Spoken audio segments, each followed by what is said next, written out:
누군가 농구의 미래를 묻거든 고개를 들어 스누보를 보게 하라. 안녕하세요. SB 아나운서 김동원입니다. 스포츠를 사랑하는 서울대학교 학생들이 모여 서울대학교의 스포츠 철학과 지성을 널리 알리는 시간. 오늘은 KBL 이야기를 해볼 텐데요. 제가 특별히 오늘 방송을 위해서 전문가 두 분을 모셔봤습니다. 서울대학교 농구부 김준우 씨와 서울대학교 N크바 이승민 씨입니다. 반갑습니다. 반갑습니다. 너무 멋있는 두 분이시고 지금 현재 농구부로 활동을 하고 계신데 제가 소개를 드리는 것보다 이 두 분이 직접 자기소개하는 게 훨씬 더 멋있을 것 같아요. 그래서 준우 씨부터 카메라 보시고 자기소개 한번 해주시죠. 네, 안녕하세요. 서울대학교 항공우종학과 21학번 김준우입니다. 1학년 때부터 농구부에서 5년 동안 농구부 소속으로 농구를 해왔고 KBL은 6살 때부터 나이츠 팬으로 오랫동안 KBL을 응원하고 있는 팬입니다. 그래서 이 자리에 초청받게 됐는데 오늘 잘 부탁드리겠습니다. 다음은 N크바 소속의 아주 풋풋한 우리 승민 씨 소개 한번 해주시죠. 네, 안녕하세요. 서울대학교 국어교육과 2학년으로 재학 중인 이승민이라고 합니다. 이제 1학년 때까지는 중앙농구 동아리 호버스 소속으로 부주장으로 활동을 하다가 이제 이번 학기 들어서 공대 농구 동아리 N크바로 이적을 하게 되었습니다. 네, 또 KBL이나 NBA 같은 경우는 고등학교 시절부터 쭉 챙겨보다가 23, 24 시즌부터 KBL 전 경기를 이제 하이라이트로는 꼭 다 챙겨보는 그런 열혈한 애청자입니다. 네, 본격적으로 이야기하기 전에 현재 KBL 순위에 대해서 좀 말씀을 드리겠습니다. 1위는 창원, 2위는 안양, 그 뒤를 원주와 부산이 쫓고 있습니다. 마지막 플레이오프 티켓의 마지막 공동 5위네요. 수원과 서울이 공동 5위를 기록하고 있으며 플레이오프 탈락권에는 서울, 고양, 울산, 대구 순으로 7, 8, 90 순위가 이어지고 있습니다. 지금 현재 브레이크이기 때문에 아마 오늘부터 다시 경기가 시작되잖아요. 순위가 계속 요동칠 것이라고 저는 예상이 되는데 먼저 첫 번째 이슈. 국가대표팀 이야기를 안 할 수가 없습니다. 중국 상대로 지금 2연전에서 압도적인 경기력으로 승리를 거뒀는데 좀 국가대표팀은 좀 어떻게 보셨는지 궁금해요. 네, 승민 씨부터 한번 국대 얘기를 좀 해주시죠. 제일 주목받을 만한 선수는 아무래도 이현중 선수와 이정현 선수라고 볼 수 있겠죠. 이제 이정현 선수가 이제 지난 시즌부터 해서 부상 때문에 부진한 면모를 보이다가 이제 이번 시즌 2라운드 들어서 완벽하게 부활한 모습을 보이고 있는데 이현중과의 시너지 효과가 참 적절하게 나오고 있지 않는가. 이제 1차전 보시면 이현중이 3점을 그냥 말 그대로 폭격을 하잖아요. 2차전에서 아무래도 그런 부분에서 중국이 수비적으로 대응을 했을 테니까 그 반대급부로 이정현이 좀 살아나는, 심지어 전반전의 전 득점을 야투를 100%의 효율을 기록하는 그런 것들이 참 인상적이었고요. 시작하자마자 그 이정현을 하이를 찔러주는 패턴을 한 게 수행을 하는 것 같던데 이제 네. 그런 모습도 참 보기 인상적이었던 것 같아요. 물론 돋보였던 선수들도 이렇게 중요하겠지만 저는 개인적으로 이제 이승현과 이원석의 블루워커적인 수비 정신력 혹은 또 꾸준히 해주는 그런 모습도 분명히 이제 주목받아 마땅하지 않는가라는 생각입니다.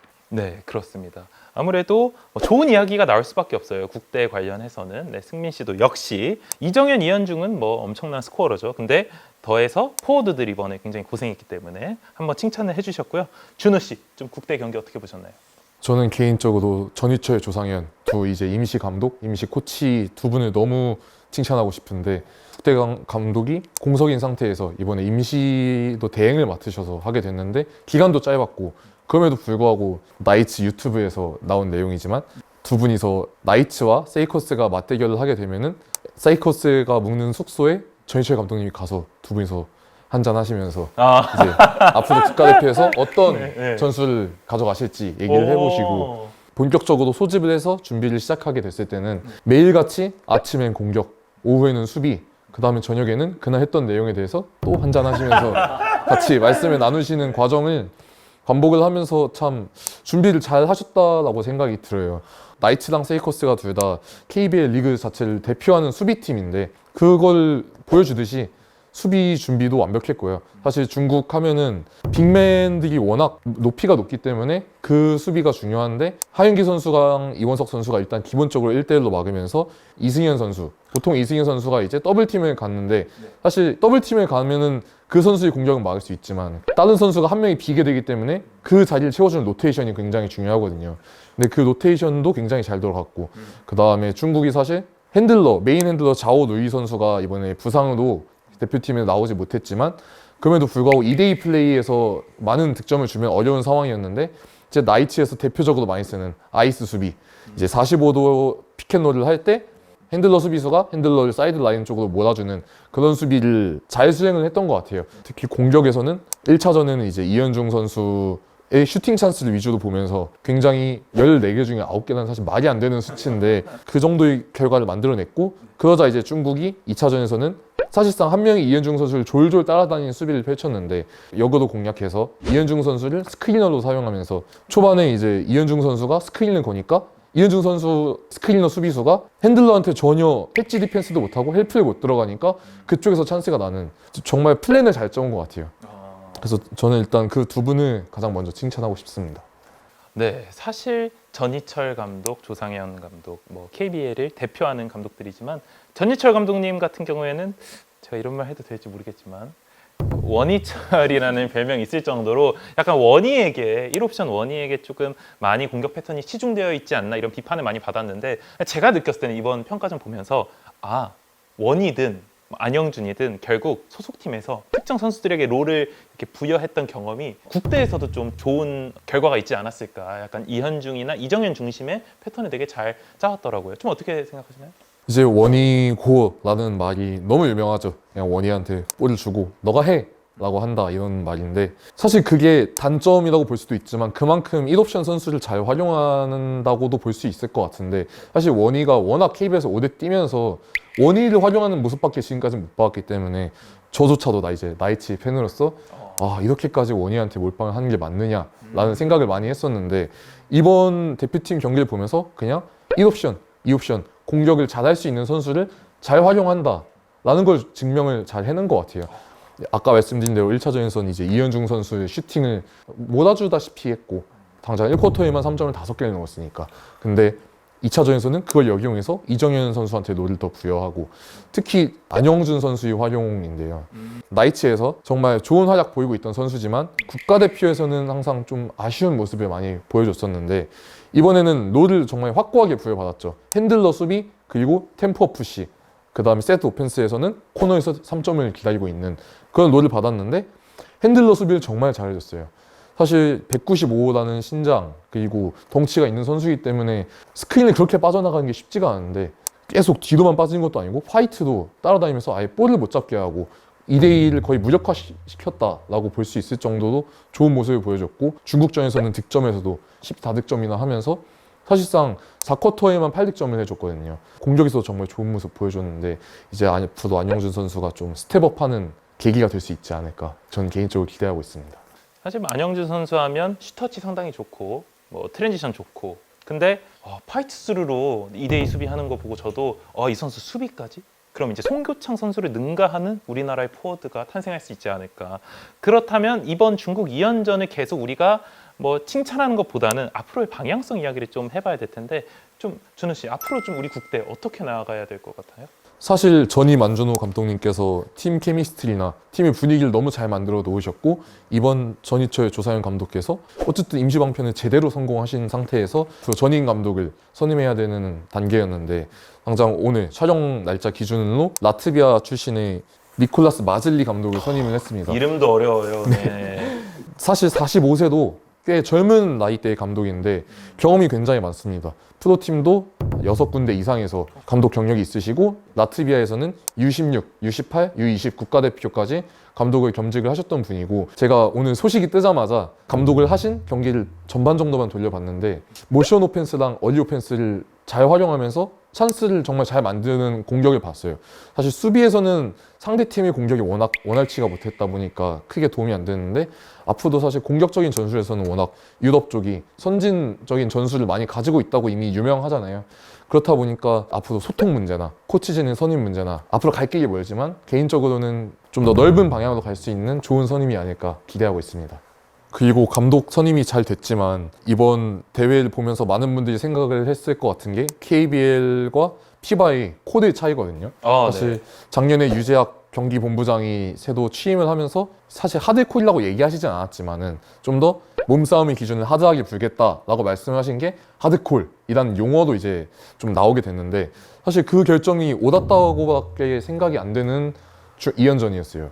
당장 안영준 선수 아까 말씀드린 것처럼 잘 따라다닐 때 몸싸움이 정말 치열한데 하나도 안 불렸고요. 거기서 우리가 생각해야 될 부분은 일리걸 스크린. 이 문제가 너무 컸다고 생각하는데 당장 1차전 때 이현중 선수의 찬스를 만들어줄 때 아무래도 빅맨이 마지막 스크린을 정확하게 걸려고 하다 보니까 움직이는 과정에서 일리걸 스크린이 총 4개나 나왔고 하윤기 선수, 이원석 선수가 안 그래도 큰 선수들 막느라 파울이 많은데 그 과정에서 파울을 합쳐서 4개나 범했다는 거거든요. 사실 KBL에서 너무 안 불어주다 보니까 피바 국제무대 가면 항상 언급이 되는 문제인데 2차전에서는 또 이게 어느 정도 반영이 됐죠. 그래서 일리걸 스크린이 하나도 안 나왔어요. KBL에서도 어느 정도 일리걸 스크린에 대한 코드는 확실하게 불어줘야지 앞으로 국제 경쟁력이 더 올라갈 수 있지 않을까라고 생각을 합니다. 좀 일리걸 스크린에 대해서는 좀 어떻게 생각하세요? 제가 KBL 처음 챙겨봤을 때부터 지적되었던 고질적인 문제였다고 생각을 하거든요.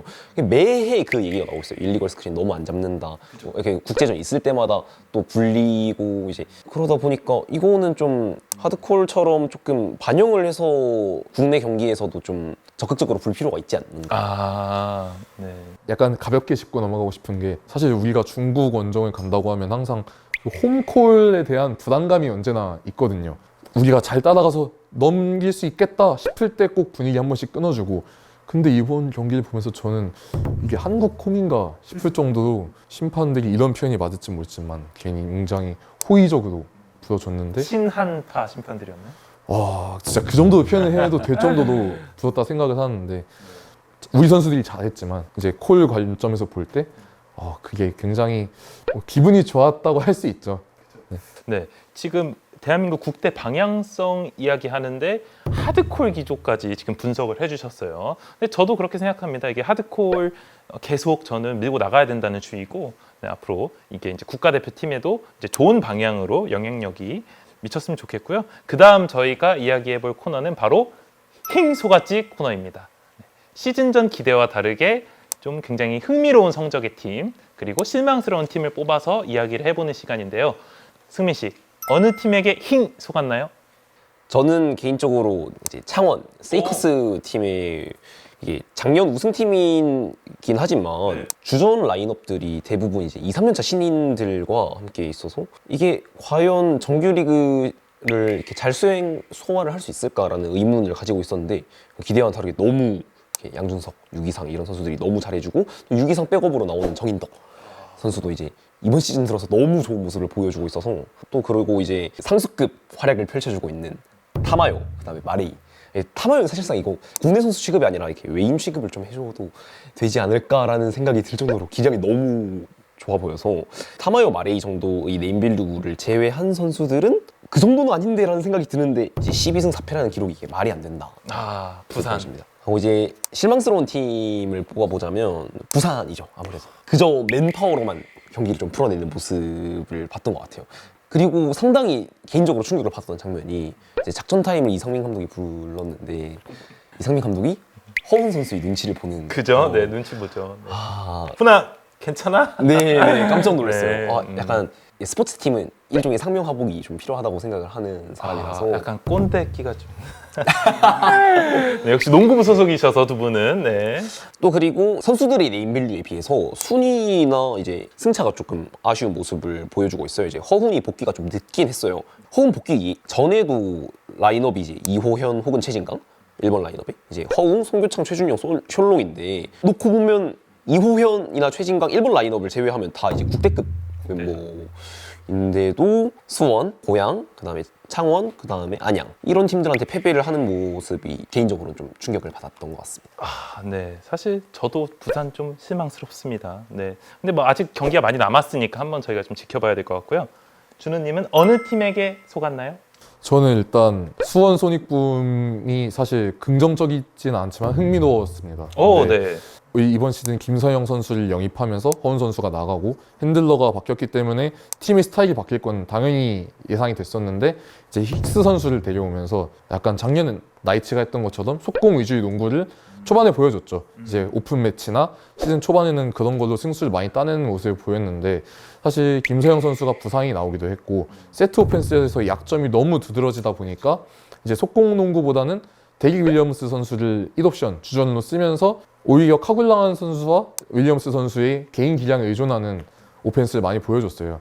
브레이크가 끝나고 나서 김서영 선수가 복귀를 할 것이고, 사실 저는 개인적으로 김서영 선수를 굉장히 좋아하는 팬으로서 소닉붐이 앞으로 어떤 농구를 보여줄지 흥미롭다고 느끼고 있고요. 아쉬운 팀은 사실 이지스가 시즌 초반에 허운 선수, 최준용 선수, 송교창 선수 없을 때 경기력이 오히려 돌아오고 나서보다 더 좋은 것 같아요. 최진강 선수도 작년에 소닉붐에서 거의 못 뛰었었는데 와서 너무 잘해줬고, 허웅 선수가 1라운드 MVP를 받을 정도로 좋은 활약을 보였고, 제가 가장 놀랐던 선수는 장재석 선수가 진짜 쟤저 정도 아닌데 싶은데 너무 잘해줬어요. 숄롱 선수도 좋은 모습을 보여줬고, 사실 그 멤버들이 모였을 때 좋은 경기가 나오면 너무나 무서운 팀이지만 앞으로는 좀 쉽지 않지 않을까 생각이 들지만, 제가 아쉬운 팀을 뽑고 싶은 팀은 페가수스인데, 작년에 사실 시즌 막판부터 6강 플레이오프까지 정말 혈투를 펼치면서 좋은 경기력을 보여줬던 팀인데, 올 시즌 김낙현 선수랑 니콜슨 선수가 이적을 했다고 하더라도 사실 이 정도로 망가질 거라고는 생각을 못했어요. 지금 사실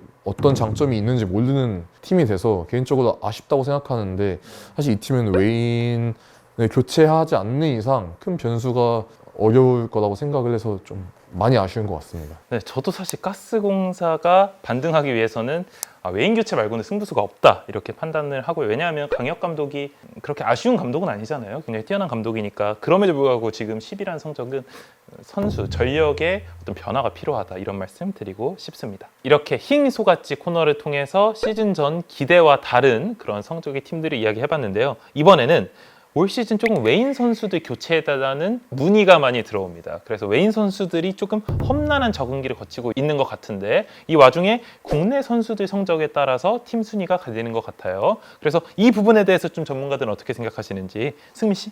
예전에 보여줬던 뭐 설린저, 뭐 스펠맨 이런 선수들급의 파워를 가진 웨이는 원희밖에 없다고 저는 보고 있거든요. 분명히 이제 1옵션 상수급의 활약을 펼치는 건 맞는데, 보통 시즌 초 1라운드에서 2라운드 사이에 웨인들끼리 서열 정리가 다 되는 모습을 보여주는데, 이제 지금은 사실 잘 원희 빼고는 잘 모르겠어요. 다 비슷비슷한 것 같아서, 그래서 개인적으로 좀 아코 선수들 얘기를 해보고 싶은데, 알바노 와타마요가 아무래도 아시아 쿼터 선수들은 국내 선수로 취급을 받지 않습니까? 그쵸.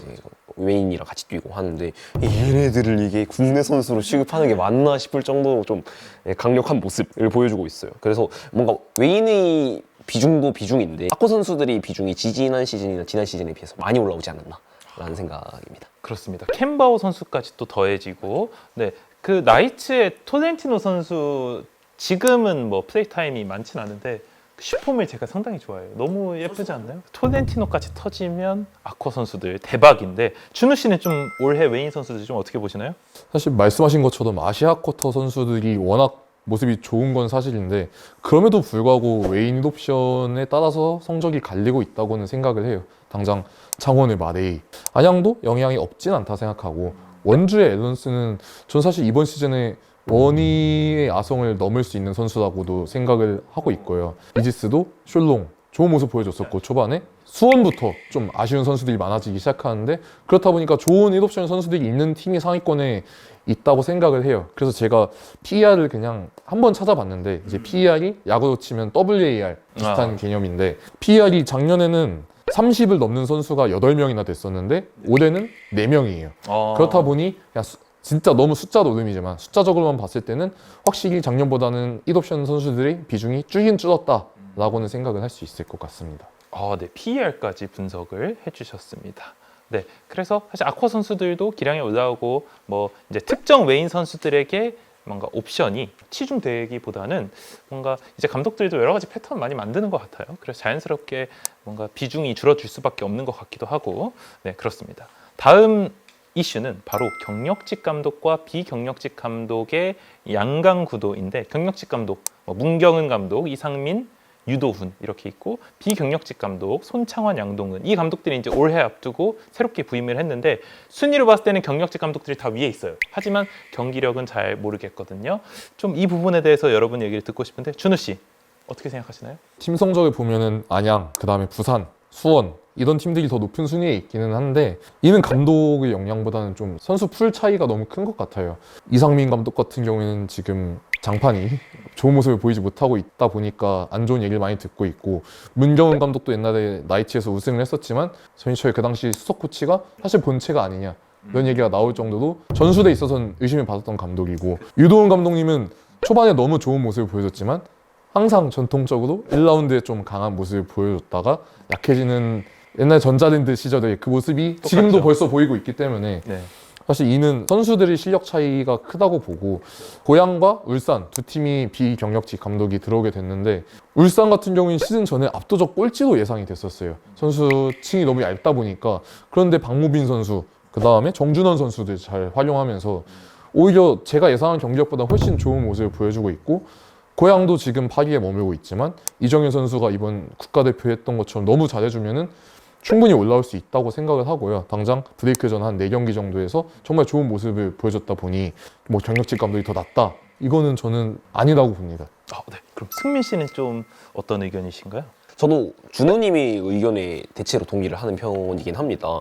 사실상 선수진의 차이가 아닌가. 예를 들어 좀 극단적인 예시긴 한데, 써노와 장판의 그 앞선진을 좀 비교를 해봤을 때 그 장판의 앞서는 이제 이호현, 허훈, 허웅, 최진광, 뭐 이현호, 뭐 기본적으로 보는 눈이 있는 카드들이죠. 근데 이제 고양 같은 경우에는 박종하, 조은우, 홍경기 이런 느낌인데, 장판 카드들도 뭐 슈퍼스타급 선수들이 허훈 말고는 없지 않습니까? 이제 그럼에도 보는 눈은 있는 카드들이에요. 장판의 그 상당한 포워드진, 걔네들이 밸류를 좀 받고 있는 게 아닌가. 감독에 대한 이야기는 좀 이상민의 장판행이 좀 크게 의미 없는 시즌이 아니었나. 아까도 말씀을 드렸었지만 이제 성적도 성적이지만 선수들에게 먹히는 그런 장면을 계속 보여준다면 1에서는 전창진 시절과 크게 다를 바 없는 시즌을 보내고 있지 않는가라는 생각을 좀 하게 되었습니다.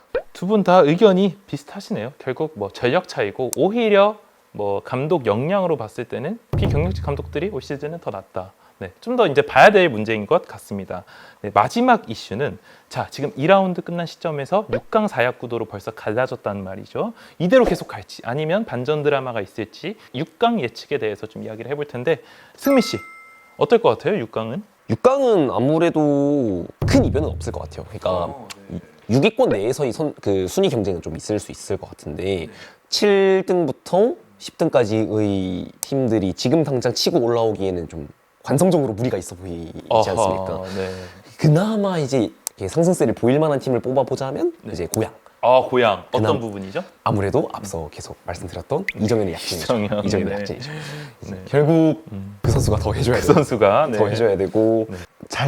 잘못하면 이제 순위가 떨어질 만한 팀이 이제 안양. 지금 순위가 2위인데도 네, 최근 경기에서 패를 많이 정립한 모양이더라고요. 그래서 수비에서의 문제가 살짝씩 보이는 것 같은데, 그 부분을 좀 보완해야 되지 않는가. 그렇습니다. 왜냐하면 유도훈 감독 저번에 전자랜드 시절까지 언급을 해주셨는데, 수비 굉장히 타이트하게 전술을 짜시는 분이기 때문에 시즌 초반에 경기력 잘 나올 수밖에 없고, 근데 선수들이 가면 갈수록 지칠 수밖에 없어요. 벌써 박정웅 선수, 표승민 선수 다 지친 기색이 역력합니다. 그래서 앞으로 좀 더 봐야 될 것 같아요. 기본적으로 또 이제 유도훈 감독이 예전부터 1라운드 지나면 이제 약한 모습을 보인다고 하셨는데, 예전에 제가 농구 컨텐츠를 열심히 보던 시절에 봤을 때 이렇게 수비에 대한 공략을 라운드 끝날 때마다 항상 한다. 그리고 그 중에서 항상 집중 공략 대상이 인천 시절의 유동 감독이었다. 뭐 이런 후문도 들었던 만큼 비슷한 모습을 보이고 있지 않는가. 네, 그렇습니다. 준우 씨는 지금 6강 어떻게 보시나요? 말씀하신 대로 6강 사역 구도가 크게 바뀌진 않을 거라고 생각을 해요. 당장 창원, 원주는 사실 전력이 지금 너무나 좋기 때문에, 원주 같은 경우에는 알바노와 앨런슨에 의존하는 경향이 보이긴 하지만 그 둘이 너무나 좋거든요, 지금. 그래서 이 두 선수의 조합 같은 경우에는 예전에 이제 22-23 시즌에 나이츠에서 김선영과 자밀 원희의 그 조합, 그 정도의 끝까지 합이 맞춰진다면 올라갈 수 있을 거라고 저는 생각을 해서, 창원 원주는 상위권에 머물 가능성이 높을 거고요. 나이츠가 사실 초반에 굉장히 좋지 않았는데 요즘은 그래도 경기력이 어느 정도 안정이 되었어요. 그래서 강팀과의 맞대결에서 거의 다 잡아내는 모습을 보였고, 그래서 나이츠도 어디까지 올라가느냐의 문제지 사실 6강에서 떨어진다고는 생각하기가 쉽지 않을 것 같습니다. 근데 말씀하신 것처럼 안양이 경기력이 좀 아쉬워요. 근데 안양은 초반에 승수를 너무 많이 벌어놔서, 또 유도훈 감독님께서 6강은 항상 보내시는 분이기 때문에 6강 안에는 무조건 들 거라고 생각을 하고요. 근데 이제 부산은 지금 경기력이 더 안 좋아진다면은 충분히 7위 이하로도 내려갈 수 있을 거라 생각이 들고, 소니품은 그래도 경기력이 안 좋지만 그래도 6강 안에는 들 것 같은데 소니품도 충분히 내려갈 여지는 있을 것 같습니다. 그렇죠. 반대로 이제 7에서 12 같은 경우에는 고양을 제외한 세 팀은 솔직히 좀 어려울 거라고 생각이 들고요. 맞습니다. 고양 같은 경우에는 브레이크 전에 보여준 모습이 이정현 선수와 나이트 선수의 2대2, 그 다음에 캔바오 선수까지 2대2에 참가를 시킬 수 있고, 근데 그 다음에 코너에 빼준 찬스도 선수들이 너무나 잘 살려주는 모습을 보였기 때문에 지금 경기력이 유지가 된다면 6강 진입을 충분히 노려볼 수 있지 않을까 생각하고 있습니다. 두 분이 다 일치합니다. 생각이 6강 4약 구도가 바뀔 것 같지는 않다만 결국 고양이 이제 반등이 드라마를 쓰냐 마냐에 따라서 한 팀 정도가 달라질 수 있다, 이런 의견 이제 내셨고요. 자, 마지막으로는 저희가 가볍게 MVP 예측하는 시간을 가져봤거든요. 이거는 약간 게임처럼 제가 딱 국내 선수 MVP 딱 얘기하면 두 분이 같이 선수 얘기해 주시고, 외국 선수 MVP 얘기하면 또 선수 이름 동시에 말씀해 주시는 겁니다. 왜냐하면 같을 것 같아서 제가 한번 이 시간을 한번 마련해 봤습니다. 자, 국내 선수 MVP는 알바노. 진짜 대본 아니에요. 네, 진짜 알바노. 사실 근데 저도 비슷한 생각이고요. 그렇다면 외국 선수 MVP는 원희. 맞춘 거 아니고요. 근데 의견은 따로 제가 더 이상 묻지 않겠습니다. 여러분과 비슷한 생각이지 않을까 싶어요. 네, 이렇게 해서 저희 오늘 국대에 더해서 KBL 얘기까지 해봤는데 좀 소감을 한번 들어보고 싶어요. 왜냐하면 두 분 다 농구를 엄청 사랑하시는 분들이기 때문에 승민 씨부터 카메라에 소감 한번 말씀해 주시죠. KBL을 참 열심히 봤어요. 수험생활 때부터. 그래서 그때 KBL을 보면서 참 많이 스트레스를 풀고 그랬었는데 이렇게 제의를 해주셔서 너무 감사하고. 제가 더 감사하죠. 네. 그래서 너무 즐거웠습니다. 너무 재밌었습니다. 네. 승민 씨 또 앵크바에서 훈훈한 실력 보이고 있으니까 여러분 많이 찾아가서 응원해 주시기 바랍니다. 다음은 준우 씨 소감 한번 말씀해 주시죠. 여러분이 KBL에 관심을 많이 가져주셨으면 하는 바람이 있는데, 요 유니폼을 보시면은 촬영 날짜 기준으로 이번 주 월요일에 원주에서 국가대표 경기가 있었는데 그 경기에서 입장 관중 전원한테 나눠준 유니폼이에요. 네, 그래서 다 같이 유니폼을 맞춰 입고 응원을 하니까 그 에너지도 아마 전달이 돼서 이번 중국전 이길 수 있었던 것 같고요. 그리고 KBL도 경기장에 오시면은 정말 재밌습니다. 계속해서 흐름이 왔다 갔다 하고 정말 쉴 틈이 없이 재밌는 경기를 보여주기 때문에 KBL 한번 보시면 진짜 재밌을 거고, 이제 새로운 즐길거리가 생기시지 않을까 기대하고 있습니다. 이번에 불러주셔서 너무 감사하고 정말 재밌는 시간이었습니다. 네, 스누볼은 이번 회차로 이제 마지막이에요. 이제 마무리를 하게 되었고요. 네, 야구, 축구, 농구까지 여러 스포츠 다룰 수 있어서 저도 너무 감사했고, 여러분 다음번에는 새로운 컨텐츠로 찾아뵙겠습니다. 누군가 농구의 미래를 묻거든 고개를 들어 스누볼을 보게 하라. 스누볼이었습니다. 감사합니다.